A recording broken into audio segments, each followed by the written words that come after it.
change here. So, Director of Agricultural Programs for the Ohio Environmental Council. So, welcome, Joe.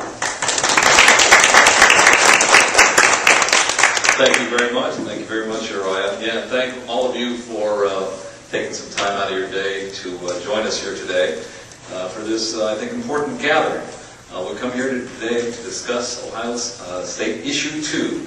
State Issue 2, if passed, will amend Ohio's Constitution to create a 13-member politically appointed board to consider issues having to do with living standards for farm animals. Now, I'm a farmer myself, a fifth-generation crop and livestock farmer, and I kind of like it when farmers get attention. But this deals with a very narrow segment of Ohio citizens, and we certainly believe that this should not be in the Constitution. When you go into the voting booth on November 3rd, you will read some language that sounds very compelling. It says, we care about farm animals, that's why we're doing this.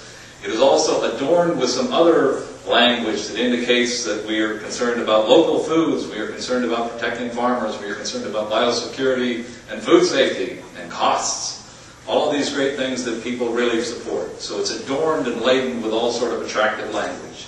In addition to that, if that's not enough, as you drive up and down the streets, you'll see billboards, you'll see road signs, you'll see glossy mailers in your mailbox, you'll have robocalls on your telephone, and you'll see a host of advertisement on your TVs and radios. So it's got a tremendous tailwind behind it, driven by some $4 million worth of campaign finance contributions made by some agribusiness interests, both within state, and $1.2 million from agribusiness and chemical interests from outside the state of Ohio. So ladies and gentlemen, even though this is going to sound compellingly good when you walk into the booth and hearing what you're hearing on the radio and your telephone and your television, listen to what your mother and your grandmother told you. If something seems too good to be true, it probably is.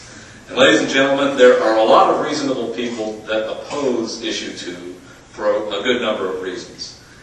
Even if this were an ideal solution to the most urgent and compelling problem facing Ohio citizens, there's no way that this should be in the Constitution of the state of Ohio. There have been many opportunities that the legislature could have taken to insert language to charge the State Department of Agriculture to take up this challenge if that was the most compelling issue confronting them.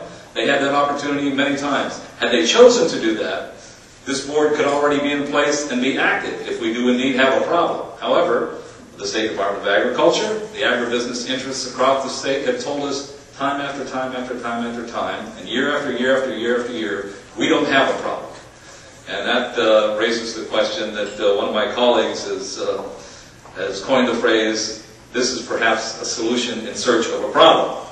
But once again, very reasonable people have concerns about A, the constitutionality of this, B, the effectiveness of this initiative. After all, it's 13 political appointees that will be making decisions.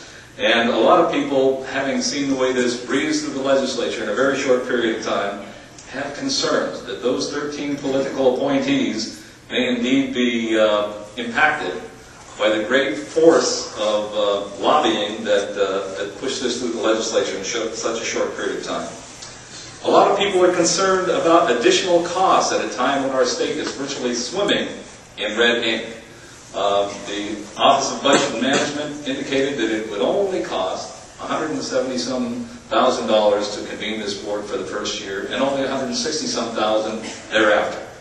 Sounds like a lot of money to you and I, but to the state funds, it's really not that big of a can of worms. However, that is only to convene the board. Should this board decide to change the standards according to which livestock are operated, and if they don't, then I don't know why we're changing the Constitution to create this, but should they decide to do that, then there will be much greater costs involved in the compliance aspects and the survey aspects of it. I hear from many farmers that are concerned about intrusion.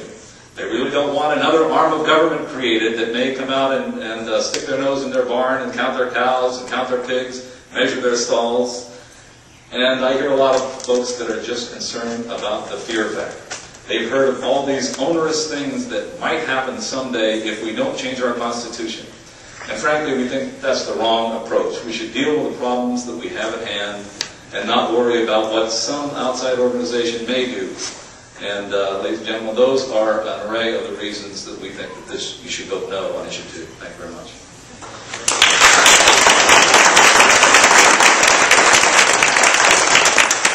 Thank you, Joe. Our next speaker will be Dr. Pam Popper. She's the founder of the Wellness Forum and also sits on the Committee for Responsible, or Physicians Committee for Responsible